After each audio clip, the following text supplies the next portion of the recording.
اپنی رحمت کا مزہ چکھاتا ہے تو ایک فریق ان میں سے اپنے پروردگار کے ساتھ شرک کرنے لگتا ہے تاکہ جو ہم نے ان کو بخشا ہے اس کی ناشکری کرے. سو خیر فائدے اٹھا لو، ان قریب تم کو اس کا انجام معلوم ہو جائے گا. کیا ہم نے ان پر کوئی ایسی دلیل نازل کی ہے کہ پھر وہ ان کو اللہ کے ساتھ شرک کرنا بتاتی ہے؟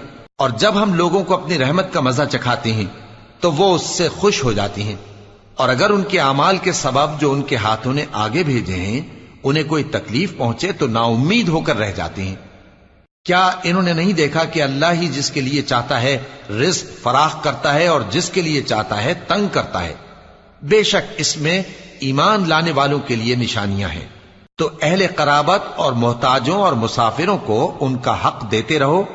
جو لوگ اللہ کی رضا کے طالب ہیں یہ ان کے حق میں بہتر ہے، اور یہی لوگ کامیابی حاصل کرنے والے ہیں.